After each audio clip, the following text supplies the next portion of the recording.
à tous, ici Jean-Édouard de la Courbevoie, votre envoyé spécial à Washington, en poste à Saint-Pierre-de-Curtille. Ravi de vous retrouver pour ce tout premier numéro du coup de gueule des crétins des Alpes.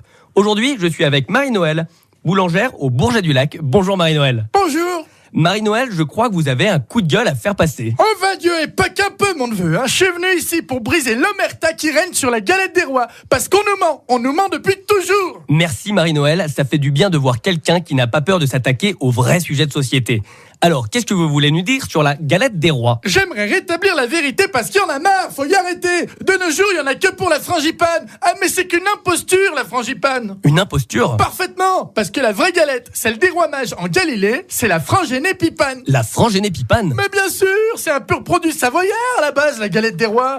Mais le mec qui a noté la recette dans la Bible, il a fait une faute de frappe avec son petit clavier en bois. Oui, parce qu'à l'époque, ils avaient des claviers en bois. Alors c'était pas pratique, hein. Et c'est comme ça que c'est devenu la frangipane. Tout s'explique. Mais aujourd'hui, je vais vous dévoiler la véritable recette de la galette des rois à la frangénépipane. On s'en lèche déjà les babines. D'abord, le plus important pour faire une bonne galette à la frangénépipane, c'est d'avoir une bonne Galette ? bouteille de génépi. Bien sûr. Mais pas le petit génépi léger, hein, le vrai de vrai qui a macéré tout l'été au cagnard. Celui-là, par exemple, il est vraiment excellent. Marie-Noël, vous êtes en train de boire le génépi là ? Mais c'est de la goutte douce, ça se boit comme du petit lait. Ensuite, il faut prendre de la pâte feuilletée, il saupoudrer quelques amandes concassées avec une cuillère à soupe de lait. Mais attention, hein, il en faut pas beaucoup du lait, sinon c'est trop liquide. D'accord, et ensuite ? Vous ajoutez le génépi. Combien ? 1 litre, 1 litre et demi, selon si vous la voulez douce ou chargée. Mais elle risque pas d'être trop liquide la galette avec 1,5 litre de génépi ? Non, parce qu'au four, ça réduit. Évidemment.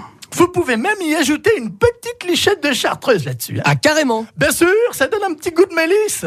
Mais après, faut pas trop en mettre, hein, parce que sinon, ça dénature le goût du génépi. Évidemment. Vous, par exemple, vous en mettez combien de la chartreuse ? 1 demi-litre. D'ailleurs, celle-là, elle est vraiment excellente. Vous buvez aussi la chartreuse du coup ? Faut pas y craindre. Ensuite, on y met un peu de sucre de canne et éventuellement, pour éviter que ce soit trop doux, on peut y ajouter une pointe de gnôle. Combien de gnôle ? Ah, juste une lichette, hein, un grand verre. De la gnôle de prune ou de poire, enfin ce que vous avez sous la main. Hein. Même un peu désinfectant, à la limite, ça passe bien dans les galettes. Ça, par exemple, c'est vraiment excellent. Attendez, vous êtes en train de boire du désinfectant maintenant ? Mais pas du tout, c'est de la bonne gnôle des Bauges. Hein, même si c'est vrai que nous, ici, on s'en sert aussi comme désinfectant. Donc, si je résume la véritable recette de la galette des rois... À la frangénépipane. À la frangénépipane, je crois qu'on avait compris. Nous avons une pâte feuilletée, des amandes concassées, un peu de lait, 1 litre, 1,5 litre de génépi, un demi-litre de chartreuse, un peu de sucre de canne et un grand verre de gnôle. Et y a plus qu'à déguster. Ça, je vous confirme qu'avec une recette pareille, vous risquez de déguster.